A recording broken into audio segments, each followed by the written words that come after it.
watching the time just ticking. Clock runs around, days in and out, can't really call it living.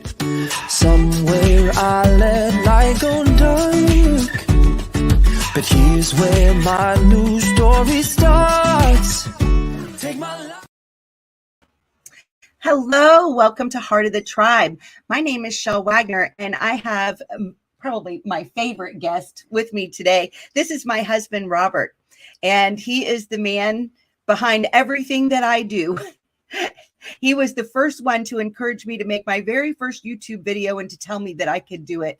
He is my best friend, my biggest support, and I rely on his wisdom for everything I do. Honey, thank you for joining me on the show today. You're welcome. Thanks for having me. Hey, everybody. All righty. And we also have some guests we're going to welcome today, too. Yeah, so I'm very happy to invite our guest today. They're going to join us on the show. We have Brother Lee David Hood and his lovely wife, Sister Catherine Hood, and they're from Wales. Their new show on Lamb Network TV is called Blood of the Lamb Ministries, and their first show is going to begin on April the 8th at 4:30 Eastern Time in the United States and 9:30 over there in Wales. All right. Catherine and Lee, welcome. Hi, Chelle. Hi, Robert. Thank you for having us. It is our honor to have you guys today. It's just, I'm so excited about your new show. And, you know, for my audience, some of you participate in my Paleo Hebrew class. And if you don't, you should. but for those of you who have been participating, you have seen that, I mean, my class starts with this amazing introduction video, and then it's got all these gorgeous PowerPoints, and I'm not responsible for any of that. Kat does all of that for me, and she does a beautiful job, and I'm so grateful because that class, yes, I've dug and gotten the research, but Kat has made it presentable and beautiful. So all of that, thank you, Kat. Thank you for everything you do for me. Oh, no, Chelle, it's my pleasure to do that for you. You know, you're such a special lady and so close to my heart. And, you know, I praise you for blessing you with me in my life. So, yes, the honor and pleasure is all mine. Oh, thank you. Thank you. So I want to go ahead and play the intro to your new show for our audience. Here it is.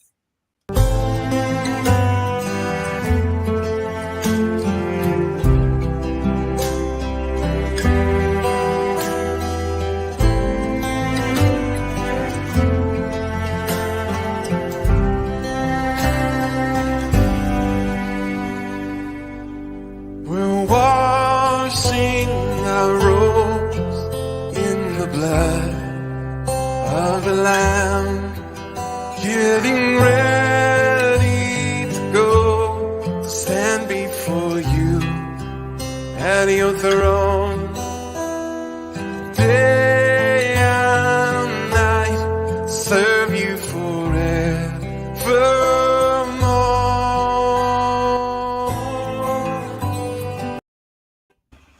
Wow, that's just so beautiful. And Kat, I understand that you actually produced that yourself. Yeah, I did. I made that all by myself with some special effects. It's absolutely beautiful. I just love it. Now, tell us just a little bit about your ministry statement and your ministry. And then before we start what we're going to go over today, Lee's going to blow the shofar for us. So first, tell us a little bit about your ministry, and then we'll have Lee blow the shofar, and we'll start what we're going to share today. Thank you. Well, our mission statement is Revelation 12:11, and they overcame him by the blood of the Lamb and by the word of their testimony, and they lived not their lives unto death. And it is our hope that through our ministry and our studies of the scriptures that we will bring to the people to help them understand that there is only one way to our Father, and that is through his precious Yachid, his precious beloved son Yahusha, and that our faith in him is shown in through the things that we do by the knowledge of his word and by the doing of his word.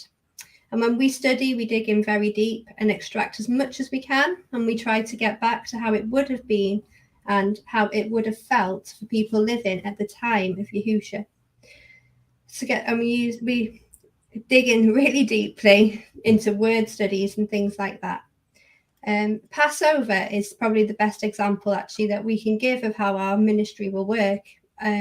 For our family, we make the time that the Passover first would have happened, the first Exodus, we try and make that a reality for our family. So we do decorations of all the plagues and all the different things. And we even go and put blood on our doorposts just so our children feel like they're immersed in the biblical times.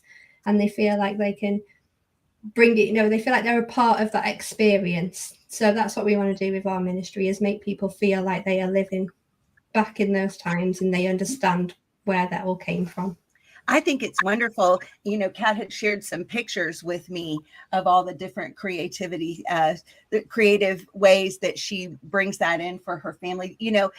For our audience, Kat and Lee have 6 beautiful children. And so they are just lovely. And it's so fun to me, to see what blessings your quiver is full. And you guys are doing just such a great job. They're smart and intelligent and funny. And it's wonderful to see. And we really appreciate that. We have 5 grandchildren from our daughter, Samantha. And your family reminds me so much of our own family. And it's just so fun to see, isn't it? Yeah, it really is. Yeah. Kat and I have a lot of creativity in common. We both like to do things with a lot of flair. So. That's always great. True. Yeah. Yeah, flair is good these days. We need flair. We were telling a story beforehand about how I said to Robert, when he proposed, "You don't want to marry me. You're nice and neat, and I'm a mess. And if you marry me, your whole life's going to end up covered in glitter." That's true. And I love every minute of it. All righty. Well, before we start our teaching, Lee, did you want to go ahead and blow the shofar for us? Yes, I'd love to. Okay. All right.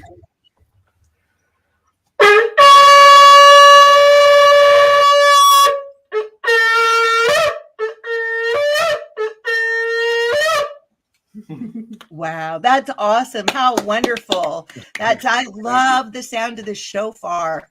Whew. It wakes something up deep inside of you. Before I even really knew that calling to these ancient paths of enjoying the Shabbat and the feast and everything, just beginning to hear that shofar every once in a while, I think that it shook something deep within me that I didn't even know was there, and helped guide me to that path. Isn't that true, honey? It is true, and I actually believe that when the shofar is blown, as you just did, Lee, that the angels turn their heads to us and take notice as to what we're doing. And that's just kind of a calling to the Ruach, to the Spirit, and to the angels. And it's a beautiful calling. Yeah. Oh, that's awesome. Thank you. Yeah. All right. Well, we're going to discuss a few things today. I'm going to share my screen with the audience. We're going to get our discussion going. In the first book, in the book of 1 Samuel, chapter 1, is the story of a family that lived in Mount Ephraim. Elkanah had 2 women, Hannah and Peninnah. Peninnah had children, but Hannah did not. Elkanah gave portions to both, but to Hannah, he gave a worthy portion. So, when I was reading this story and I came across this word worthy, it really got my attention. So I wanted to share it with the audience. So the word there is off. It's an aleph and a pei sophit. And so when I looked it up in the Brown Driver Briggs, it literally had the connotation of breathing in the face of another. That it was worthy, that her husband loved her so much that his breath was right there, face to face, panim to panim, right there, connecting. So I put it here in the paleo because I love sharing the paleo. So I wanted to share that with everyone. And so you can see it there with the head of the Aleph, our first strong leader speaks. And it's his breath, the breath of the first strong leader. So the portion he gave to Hannah in the face of her adversary was literally from the deepest part of his being. And this speaks of his great love for her. Oh, Chelle, that's just beautiful. And I especially love, what you're saying, how the breath of Yah is sort of breathed into her face as her portion. That's just absolutely gorgeous. Now, did you know that the name Hannah it not only means favored, as we see here, that her husband favored her, but that the root of her name means to bend or stoop in kindness of an inferior, to pray and to make supplication. Her name is very relevant, in her story. So just thought I'd share that with you. Oh, I'm so glad.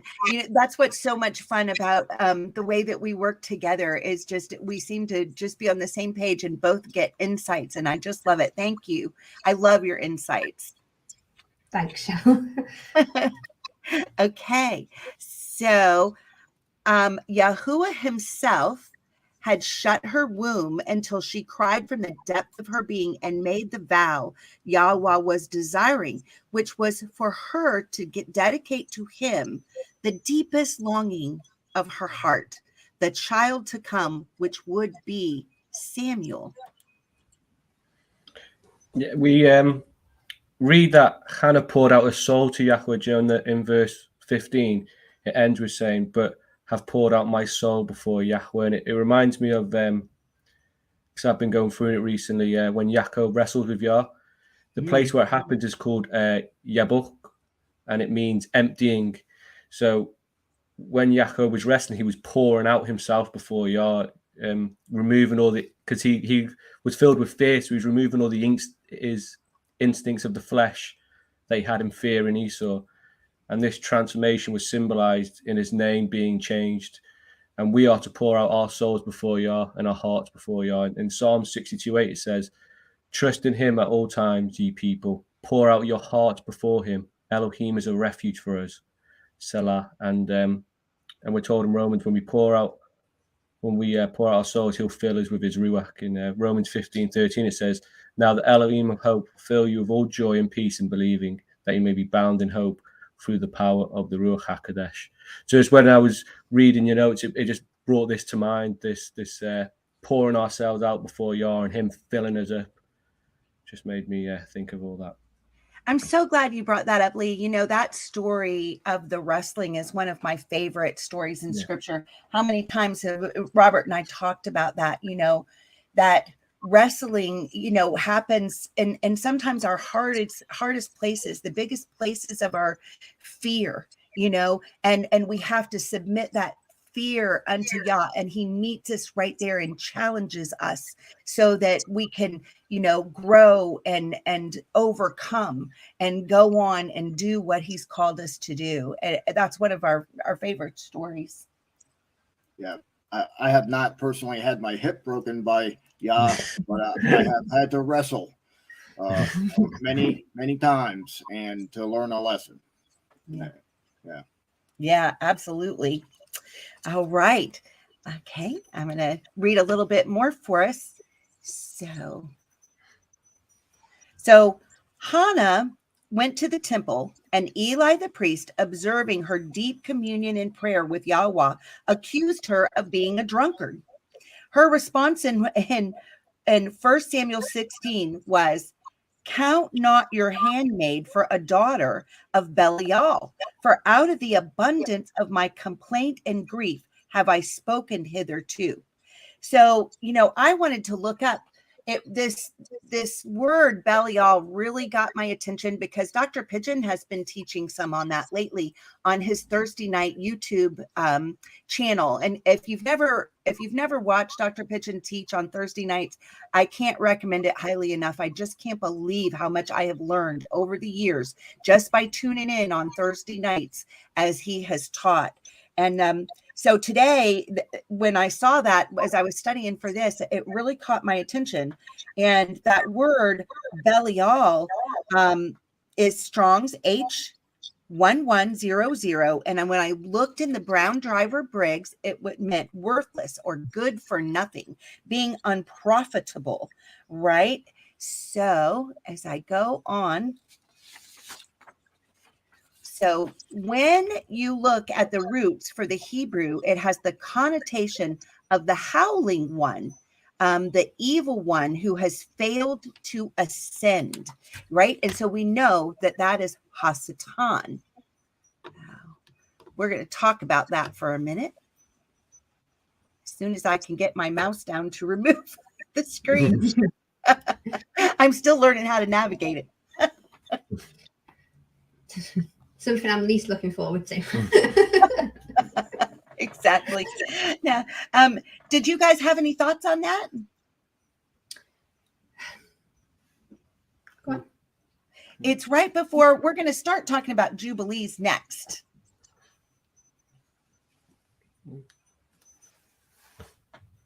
Okay. Well, Nothing want to add there, Chelle? all righty. Well, we're going to read a little bit from the passage of Jubilees. And so I'm going to add this to the screen so that our audience can follow along. And honey, would you read for us a little bit here? Sure. There. Okay. And it came to pass in the first year of the exodus of the children of Yasharel out of Mitzrayim, in the 3rd month, on the 16th day of the month, that Elohim spoke to Moshe, saying, Come up to me on the mount, and I will give you 2 sapphire stones of the Torah and of the commandment which I have written, that you may teach them.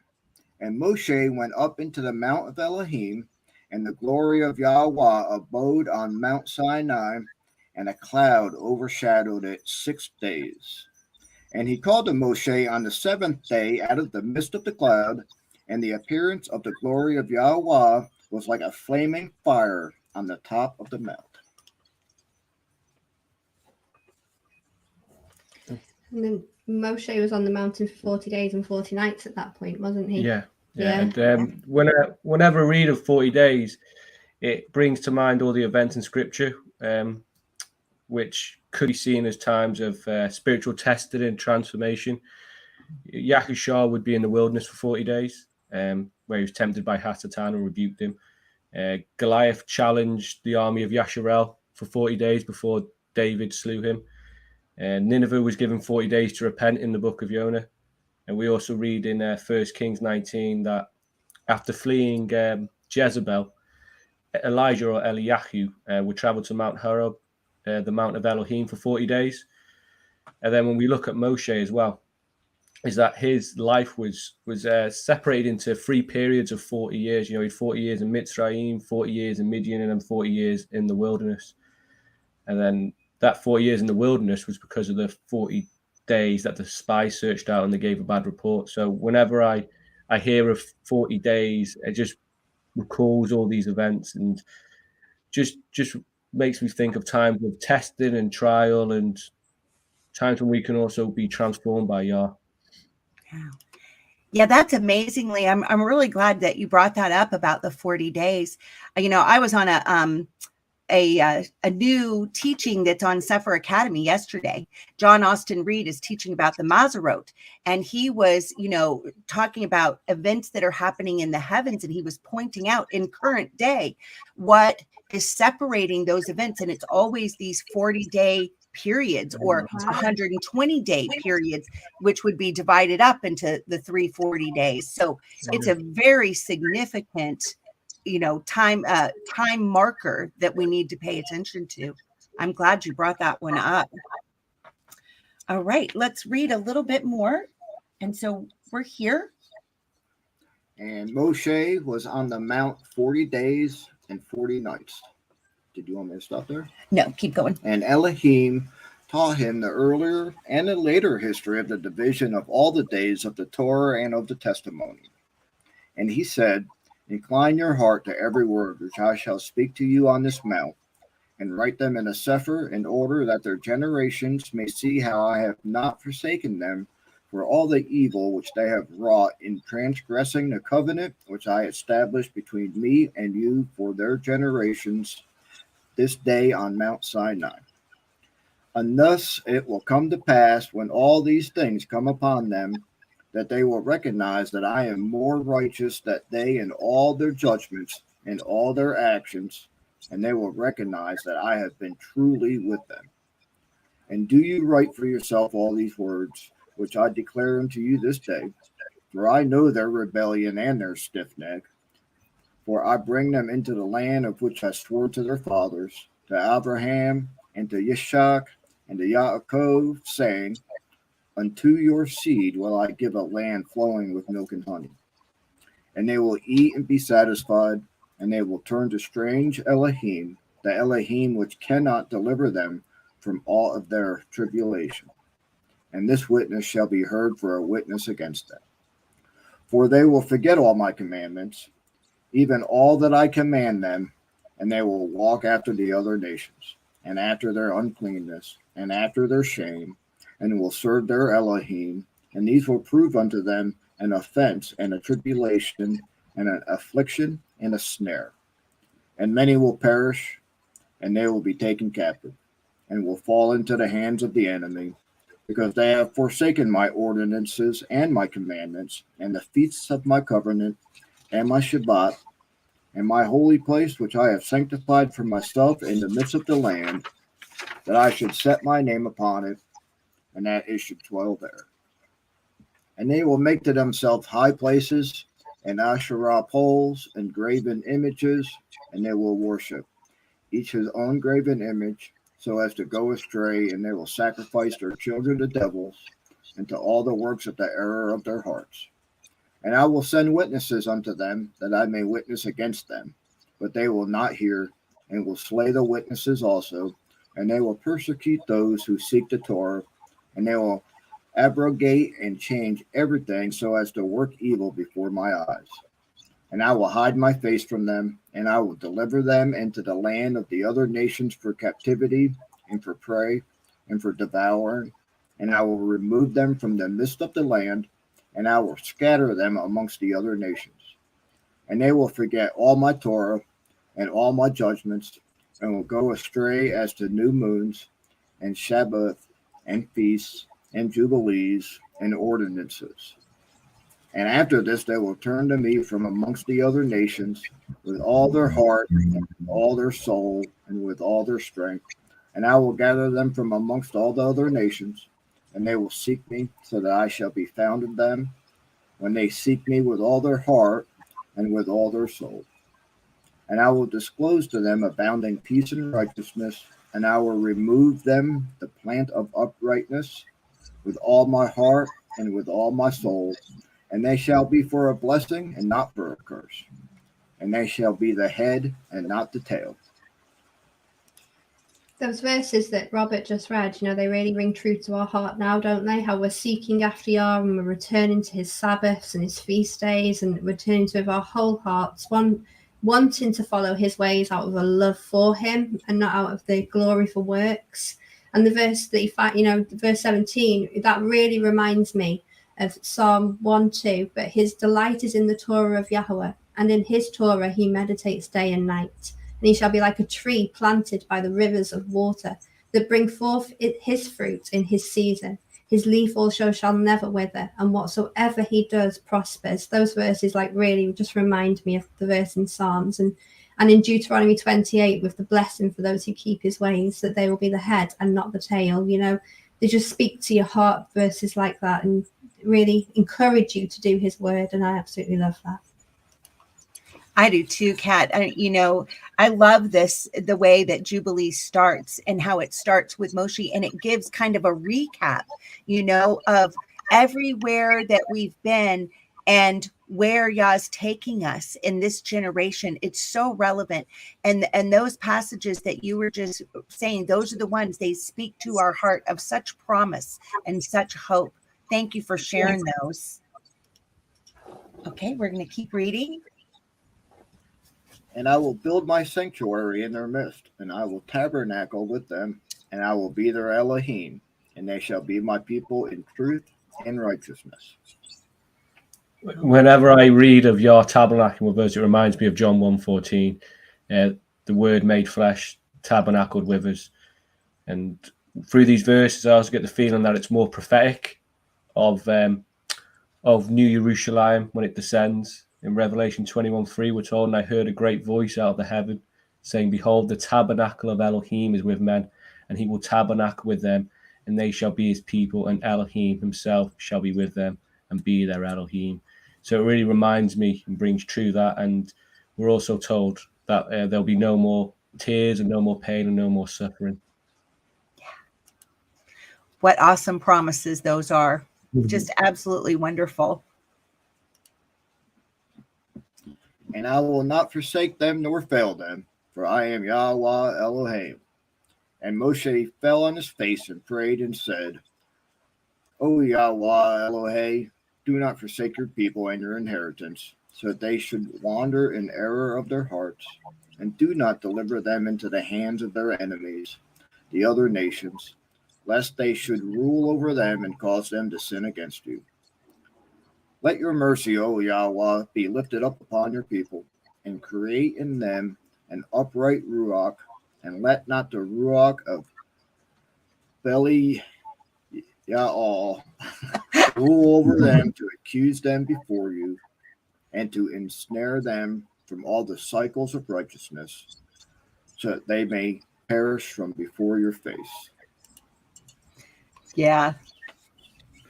We must remember that Hasatan is constantly accusing us before Yah, and we're told that in Zechariah 3:1, when it says, and he showed me Yahushua the high priest standing before the angel of Yahweh, and Satan standing at his right hand to accuse him. And we also are told in chapter 1 of Job, where he accuses Job of only fearing Yah because of the blessings that Yah has given him. I believe as well that when we act in ways that oppose the Ruach, when we act evil or speak evil to people, or Lashon Hara as it's known, we become that second witness against ourselves. And in Deuteronomy, we're told that by the mouth of 2 or 3 witnesses, a matter will be established. We see that in 17:6 and 19:15. So when we speak evil, we're becoming that second witness along with Hasatan against ourselves. In Revelation 12:11, which is the mission statement of our ministry, as we read at the beginning, it talks about the word of their testimony, and the Greek word for testimony is martyria, and it means to give evidence or a record or a witness. So it's talking about that very thing, that the word is their witness, their word is their testimony. So and Yah actually records things in the Shamayim. He has a record of his own up there. And in Malachi 3:16, we read, they that feared Yahweh spoke often one to another, and Yahweh hearkened and heard it, and a sefer as record was written before him for them that feared Yahweh and that thought on his name. Wow, that is so powerful, what you were sharing there, with being that second witness against ourselves, by our own tongue. What a thing to keep in mind. I love coming into the season that we're in. In fact, Kat and I were discussing this, in just a couple of hours, you'll be entering into a brand new year, right?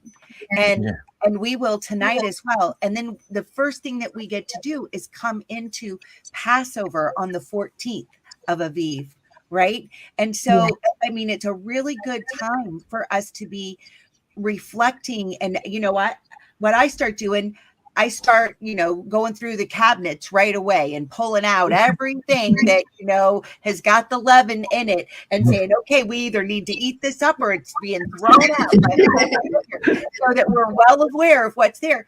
But when you take that into also that personal reflection, this is the time, it's not just that I'm doing this physically with food, but I've got to be doing this physically with myself. Search me and know me, O Yah, and see if there be any wicked way within me, right? And that's our prayer, so that we can go ahead and deal with these things and get them out and be cleansed and go into the Passover with clean hands and a pure heart, before him. One of the traditions Robert and I like is we we do a hand washing or a foot washing, kind of depending on the size of our audience. Like if it's just him and I, we'll probably do the foot washing. If we got a group of 25 in the house, we'll do a hand washing. but we do that, and Robert prays for every one of our participants that may they have clean hands and a pure heart before we enter into the Pesach meal. Oh, that's beautiful. Yeah, that foot washing is really important, isn't it? And has, Yahusha did it and said to Peter, "You'll be clean all over because I've washed your feet." I think it's lovely that you reenact that. And yeah, we like to make that part of our Passover too, the cleansing. How about that? Yep. All right, we'll keep reading. Okay, we are at 22. But they are your people and your inheritance, which you have delivered with your great power from the hands of Mitzrayim. Create in them a clean heart and a Ruach HaKodesh, and let them not be ensnared in their sins from henceforth until eternity. And Yahweh said unto Moshe, I know their contrariness and their thoughts and their stiff-neckedness, and they will not be obedient until they confess their own sin and the sin of their fathers. And after this they will turn to me in all uprightness and with all their heart and with all their soul, and I will circumcise the foreskin of their heart and the foreskin of the heart of their seed, and I will create in them a Ruach HaKodesh, and I will cleanse them, so that they shall not turn away from me from that day to eternity. Doesn't that verse just bring to your mind Psalm 51? Personally myself, I often feel like that the woman sat at Yahusha's feet, washing him with my tears, having much to be forgiven. And Psalm 51 is just my heart. Wash me and I will be clean. Cleanse me and I will be whiter than snow. Then I will teach transgressors your ways, and my tongue will sing of your righteousness, and my mouth show forth your praises. And that's what that was reminding me of. That Psalm 51. Yeah. Precious to me. Yeah, so beautiful, and so relevant for right now. Yeah. And their souls will cleave to me and to all my commandments, and they will fulfill my commandments, and I will be their father, and they shall be my children. And they all, that's to me, I love that line. And I will be their father, and they shall be my children. And they all shall be called children of the living Elohim. And every angel and every Ruach shall know, yea, they shall know that these are my children, and that I am their father in uprightness and righteousness, and that I love them. Yeah, and I'd put some notes in here that were just my thoughts on this, that, during the first Moedim of the new year, we celebrate the blood of the Pesach lamb that delivers us from sin and causes the adversary to have no dominion over us. I mean, what a precious promise of deliverance that we have in the blood of the lamb. And, that's what we end up seeing all throughout Scripture. Yeah, his blood is so precious to us all, isn't it? And it's the only way we are clean, not by goats or bulls or oxes, but by the blood of the Lamb. Yeah, absolutely. Yeah. As you were saying before, on the calendar that we're all on, we are now going to be entering into Rosh Hashanah, the head of the year. So Rosh Hashanah Sameach and a Happy New Year to everybody. That's right. We're all on Dr. P's calendar. And so 10 days from now is when, we were told to bring the lamb into our house in the book of Exodus. And it's also the same time that Yahusha entered into Jerusalem, wasn't it? Yeah. When you work backwards from this day of sacrifice, it was 10 days before that he left Bethany and entered into Jerusalem. On the 10th day that he entered in, Yeah. So it's really significant, like as we prepare our hearts and our homes for bringing in the lamb. Could you imagine having spent those 4 days with your lamb as well and getting to know it and love it, and then having to sacrifice it must have been incredibly difficult, wasn't it? Yeah. We were just, we went to a Purim party up in the mountains, and we got to hold, what was that? How old was that baby lamb? 4 days or 11 days? Yeah. I mean, it was really, he was kind of the the runt, the mom had two, and so she had rejected him. He was only 4.5 pounds when he was born, and so the friends where we went for the Purim party, they have a whole, it's lambing season, and that's what they do, and so she had brought this one into the house, and she was holding it in her rocking chair and feeding it with the bottle, so that it would live, and he was already thriving and growing. And I had never seen a baby lamb in that, that young like that, or gotten to hold one. And she let me hold him and let us both hold him. And it was wonderful. And it's so special to get to do it this time of the year, Yeah. Can you imagine then having to go and slaughter that lamb?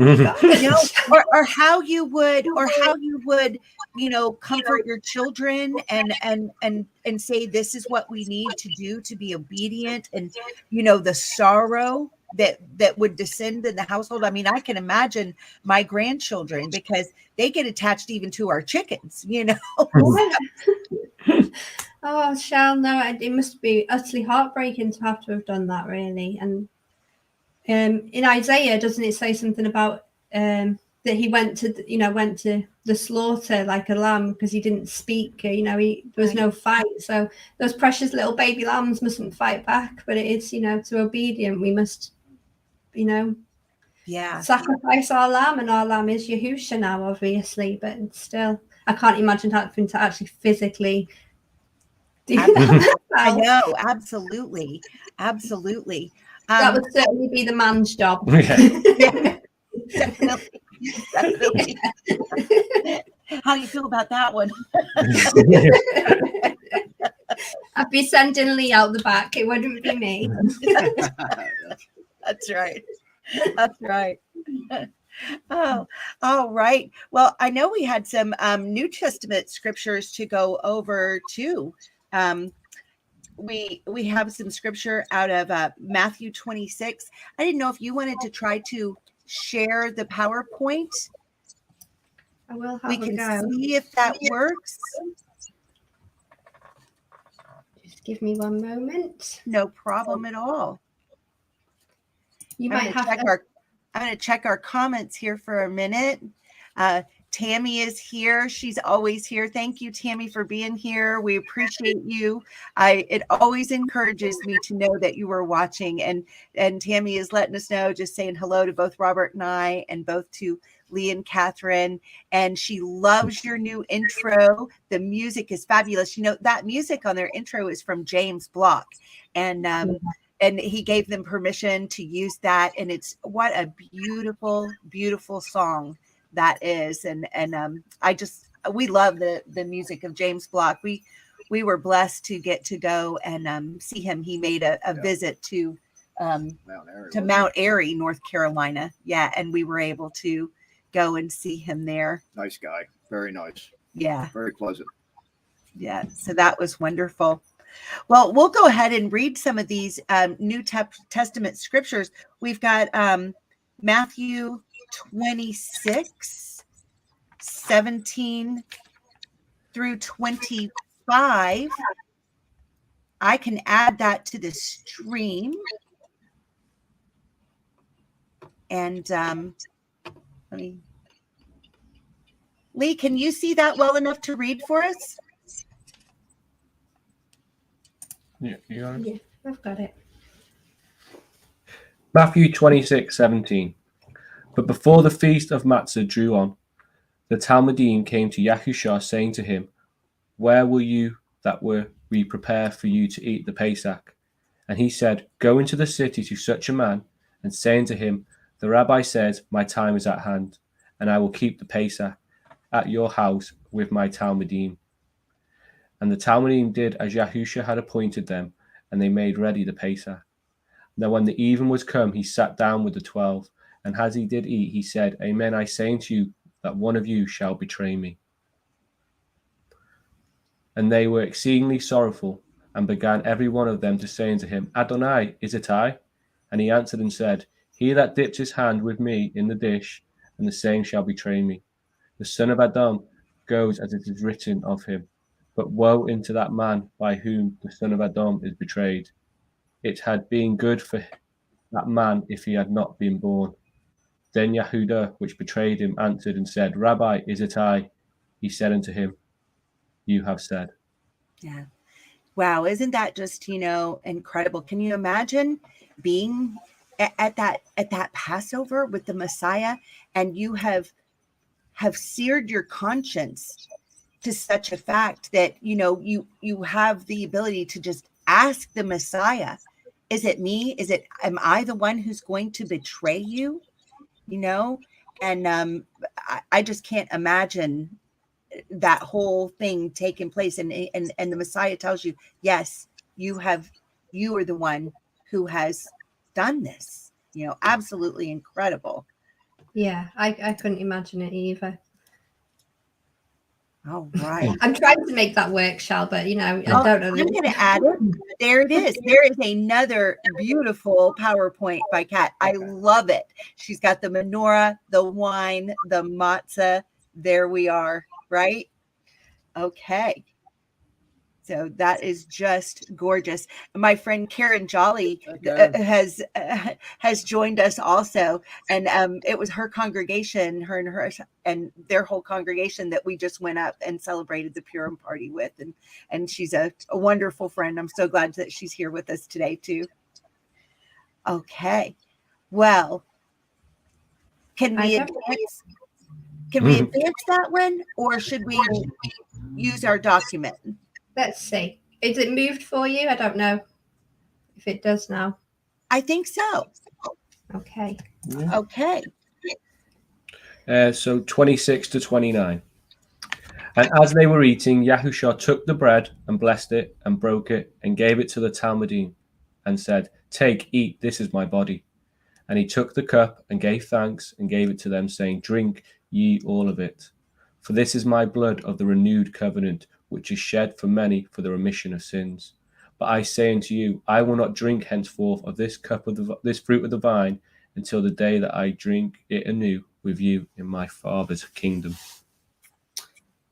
Oh, Chelle, this really, if you've ever studied a Galilean wedding, you'll have to bear with me in my own, recollection here, but after they have, after a man has found his bride to be, him and his father will make up a contract and a dowry, and then they'll go to the father's house of the woman they'd like to marry. And once that contract is read out, the son will pour himself a glass of wine, and then he will say and he'll drink from it, and he'll offer it up to the woman he'd like to marry. And if she agrees, she drinks from that cup. And after she's drank from it, he will say exact words that Yahushua said. I will not drink from this cup again until I see you in my Father's house. Because when they had a Galilean wedding back in Yahushua's day, once they were married, they would then go to the Father's house for that wedding ceremony, wouldn't they? Yeah, during the time in between this and when they get married, the son would go to his father's house and build a place for him and his wife attached to it. So he would be building a home for him and his wife, his bride. And it's so beautiful when you see the parallels between the Galilean wedding and everything that Yahushua said he was going to do and is doing for us. It's just, and we're that bride. It's just beautiful. Yeah, it really is lovely. And you can see, there are so many parallels in a Galilean wedding with the things Yahushua said. Yeah. He's gone to prepare a place for us. He's coming back for us. He will be his bride. And in that time, actually, we're supposed to be seeking him. We're supposed to be getting our garments ready. We're supposed to be washing ourselves new, making ourselves white and being pure, having our menorahs full like those wise. Yeah, because usually virgins. What they would do as well is they wouldn't know when the husband would come to get his bride. So the bride would have to be ready there at night, and she would have to have her lamp ready by her bed, because they usually came in the middle of the night. So when the parable as well about being those virgins ready with their oil, it just all rings true, and it's amazing, isn't it? That would be what they saw, wasn't it? The first miracle Yahushua did was in a wedding, at a Galilean wedding, and so it'd always be like when he spoke, he was speaking about the things that he could see in front of him. And so when he spoke to his Talmudim and he spoke of those things that happened in a wedding, and he put them in relation to his own return and his coming for his bride, they knew exactly what he was talking about because it just flowed from them. Yeah. You know, always there in their memory, very present. Yeah, that's absolutely beautiful. I love that. The connections that we see and how relevant that is. I mean, just he's been so faithful with his word to explain to us, you know, what's going on in the heavenly realm.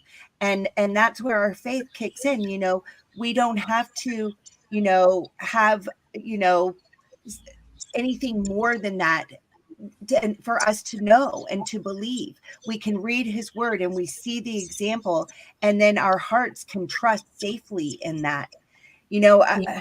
I've often shared that one of the things that I've loved about being married to Robert is I've finally, it helped me for the first time in my life get a picture of what it's like to have a man on my side, a man that, you know, what he wants from me is my heart. He wants, Yeah. you know, my heart to be a safe place for him to land. And that's all that's really being asked of me. And it's just such a beautiful picture because, you know, I had quite the past, and my marriage to Robert has been a safe place for me to land. It's let me understand what it means to be loved as Yahusha loves his church, his body, you know, Yeah. because Robert always puts me first. He always takes care of me. And I've learned that I'm safe. I'm safe in our home. I'm safe in our marriage. I'm safe here. And it empowers me and enables me to do all that I do, you know, for the kingdom, because I couldn't do it without that.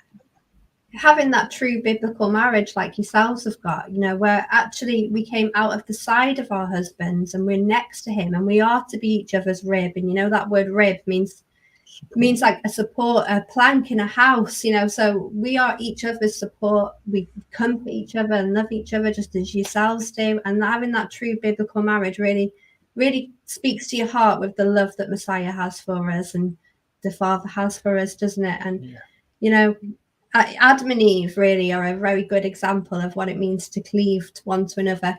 And the Hebrew word for cleave, and I can't remember what it is, but I can remember its meaning. It's like you're sticking together like glue. So through everything, you are one flesh and one body, and that doesn't come from, you know, like a sexual relationship, but that actually comes from that cleaving one to another and wanting to always be together in all that you do. And you know, and a 3-cord strand is not easily broken. Can't remember the verse that's in, but when you have husband, wife, and you're together, and we're all together in that 3-cord strand, we're unbreakable and unstoppable, really, aren't we?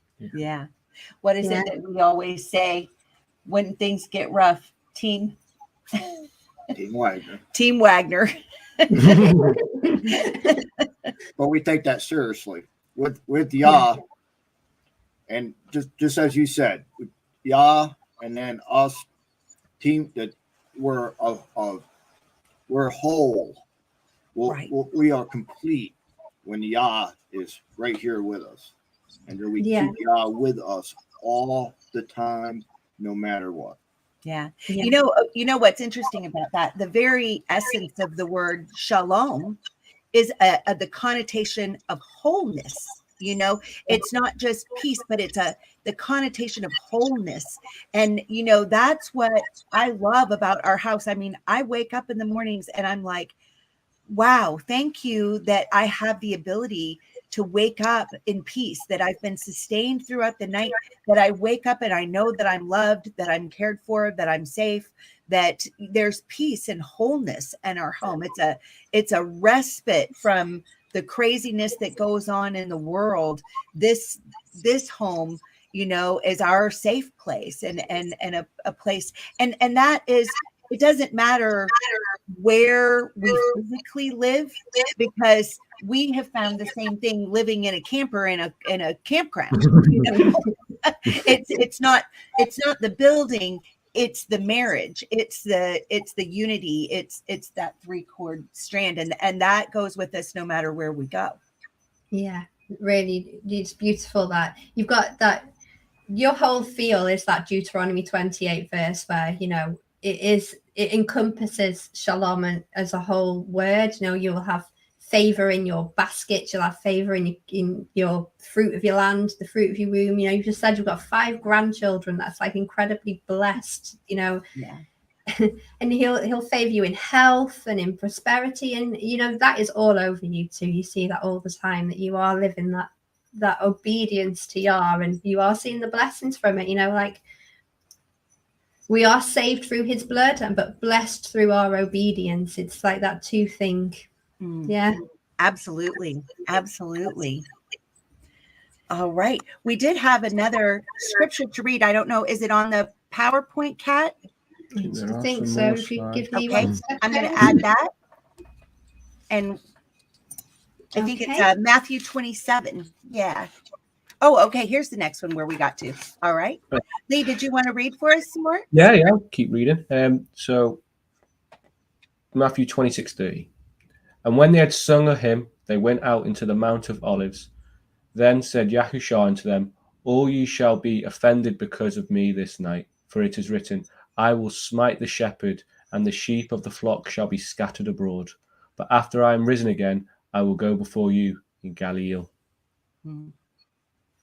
That's wonderful. And, I love that going into Galilee, because, we all got scattered. That's what we saw as we were reading through Jubilees, as we were scattered out into the nations, and he's coming into the nations to speak truth to our heart, the truth of the good news.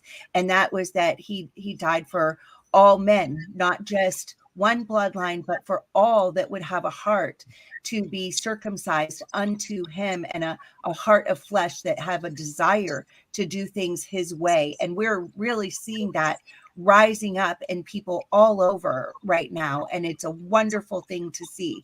I'm so excited to see people, embrace the Shabbat and embrace the truth of his kingdom. It's like in Ezekiel, isn't it, with the dry bones that are waking up? Yeah. It's like we are those dry bones all waking up. James Block actually sings a gorgeous song about that, doesn't he? Yeah. And that we are the whole house of Yasharel will wake up, and anybody who believes on Yahusha is actually part of the house of Yasharel, because we are grafted in. Yeah, grafted into that precious vine. Yeah, absolutely. All right, let's go on to our next one. So Matthew 27, 24 and 25. So when Pilate saw that he could prevail nothing, but that rather a tumult was made, he took water and washed his hands before the multitude, saying, I am innocent of the blood of this just person, so you see you to it. Then answered all the people and said, his blood be on us and on our children. That's where we really see, where when the people rejected Messiah, and that's what we see is, the time periods that have progressed, that there's been a hardship, because it was just like what you were saying, when we speak something with our mouth, we witness against our own selves, Yeah. So there we see that taking place right there in that scripture. And what a scary thing to say his blood be, it's good in one way, because he's saying that, they're being washed in his blood, but in the other way, to take the guilt and the blame for that blood being shed, and not just on yourself, but on your kids. It's just, wow. Wow. Right. Wow. Okay. I think we had another one in Acts that we probably have time to share. Well, our time is actually getting pretty close. Okay, so we've got something here in Hebrews. We'll share this one, and this will probably be our last one we have time for. So Lee, you want to read it? Yeah, Hebrews 2:14 to 18. For as much then as the children are partakers of flesh and blood, he also himself likewise took part of the same, that through death he might destroy him that had power of death, that is, the devil, and deliver them who through fear and death were all their lifetime subject to bondage. For indeed He took not of him the nature of angels, but he took on him the seed of Abraham. Wherefore in all things it behooved him to be made like unto the brethren, that he might be a merciful and faithful high priest in things pertaining to Elohim, to make reconciliation for the sins of the people. For in that he himself has suffered being tempted, he is able to help them that are tempted. Wow. What a promise. And that's what it is. We are finally, I remember, before my walk with Messiah, living that life apart from him and away from him. And no matter how much bravado I put on, there was that part of me who was desperately afraid and desperately scared.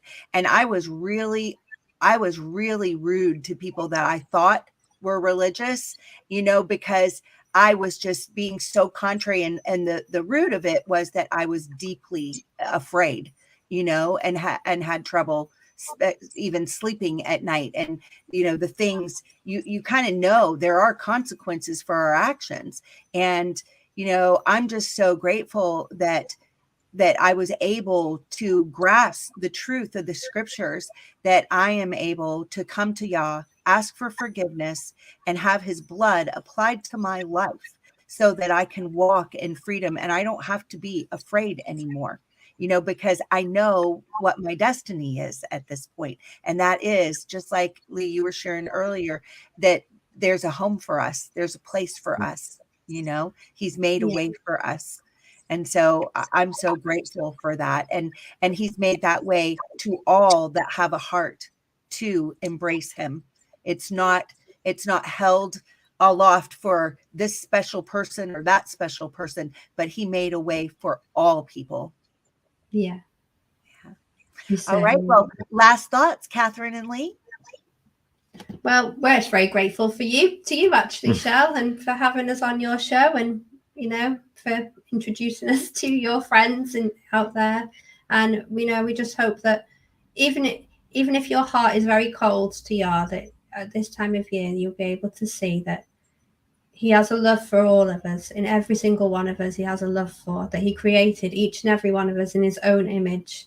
And that even if religion is not, you think religion is crazy, I can promise you there is something special in Yah's word and in his kingdom, and there are finds being found all the time to prove that his word was true. And Yahushua, the parable of the lost sheep, he doesn't want to lose one person. He came to save everyone, and all we need to do is turn away, to repent, and just open our hearts to Yahushua. And it's just wonderful. Yeah.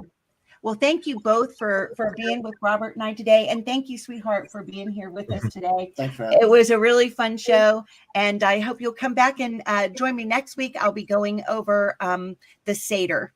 All right. Bye-bye.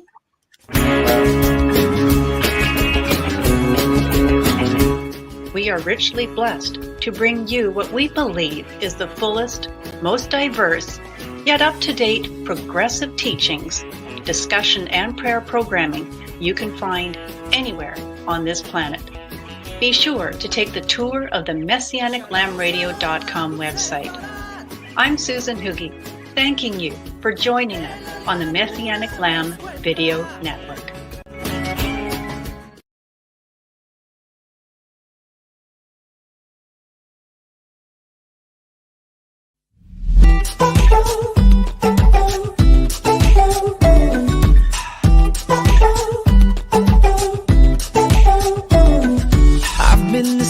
Head in the sand, watching the time just ticking. Clock runs around, days in and out, can't really call it living. Somewhere I let light go dark, but here's where my new story starts. Take my life.